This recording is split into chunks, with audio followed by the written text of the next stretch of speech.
हरियाणा के मुख्यमंत्री नायब सिंह सैनी ने एक बार फिर ये साबित कर दिया है कि राज्य सरकार अब जनता की उम्मीदों पर खरी उतरने वाली सरकार है।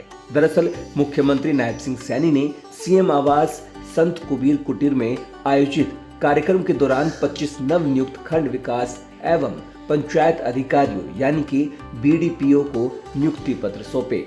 गौरतलब है कि हरियाणा की सियासत में नए भरोसे और बदलाव का प्रतीक बनकर उभरे मुख्यमंत्री नायब सिंह सैनी ने कहा कि इन युवाओं का चयन पूरी तरह मेरिट के आधार पर हुआ है, जिसमें किसी भी तरह की सिफारिश, पर्ची या पैसे का कोई स्थान नहीं है। उन्होंने कहा कि अब हरियाणा में केवल योग्यता ही पहचान है। खर्ची पर्ची का जमाना गया।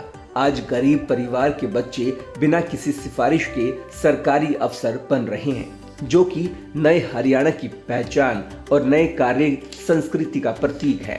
मौजूदा सरकार ने खर्ची पर्ची की व्यवस्था को समाप्त करके ये सुनिश्चित किया है कि केवल योग्य और पात्र अभ्यर्थियों को ही सरकारी सेवा में स्थान मिलेगा। उन्होंने कहा कि बीडीपीओ के रूप में चयनित ये युवा अब केवल सरकारी कर्मचारी नहीं बल्कि गाँव के विकास की रीढ़ बनेंगे। इन अधिकारियों के नियुक्त होने से विभाग में बीडीपीओ की कमी पूरी होगी। वहीं नवनियुक्त बीडीपीओ को संबोधित करते हुए मुख्यमंत्री नायब सिंह सैनी ने कहा कि ग्रामीण प्रशासन की अग्रिम पंक्ति के आधार होने के नाते आप सभी की भूमिका केवल प्रशासनिक नहीं बल्कि परिवर्तनकारी भी है। मुख्यमंत्री ने कहा कि बीडीपीओ के तौर पर आप सभी सरकार का चेहरा है। आमजन आपको सरकार के रूप में देखते हैं और बहुत सी अपेक्षाएं रखते हैं। बीडीपीओ गांव के साथ सीधे तौर पर जुड़े होते हैं, इसलिए गांव के विकास में और सरकार की योजनाओं को धरातल पर उतारने में आप सबकी मुख्य भूमिका रहेगी। लोगों की जो अपेक्षाएं आपसे होंगी, उन अपेक्षाओं पर सदैव खरा उतरने का काम करें और हमेशा ईमानदारी से काम करें। सीएम सैनी ने कहा कि आज हम केवल अधिकारियों की नियुक्ति नहीं कर रहे, बल्कि हम अपने गांव को नई ऊर्जा और उत्तरदायी नेतृत्व से सशक्त बना रहे हैं।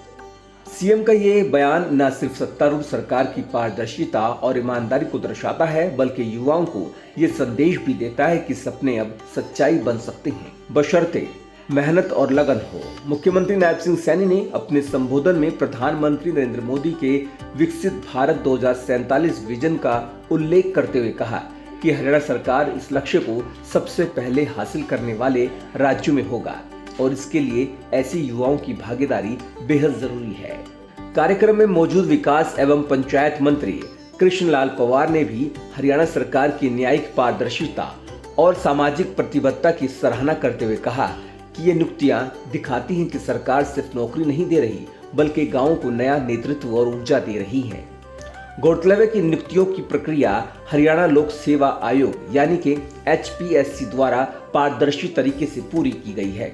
मार्च 2024 में परीक्षा और साक्षात्कार हुए थे। बीच में एक याचिका के कारण मामला कोर्ट में चला गया, लेकिन राज्य सरकार ने पूरे 11 महीनों तक ईमानदारी से न्यायिक प्रक्रिया की पैरवी की और अब जाकर ये नियुक्तियां संभव हो सकी। कार्यक्रम में हरियाणा सरकार के कई वरिष्ठ अधिकारी भी मौजूद रहे, जिनमें मुख्यमंत्री के अतिरिक्त प्रधान सचिव डॉक्टर साकेत कुमार, सचिव डॉक्टर अमित अग्रवाल, निदेशक DK बेहरा और OSD भारत भूषण भारती शामिल रहे। मुख्यमंत्री नायब सिंह सैनी के नेतृत्व में हरियाणा सरकार ने ये स्पष्ट कर दिया है कि अब प्रदेश में योग्यता, पारदर्शिता और जन कल्याण की नींव पर ही भविष्य की इमारत खड़ी होगी।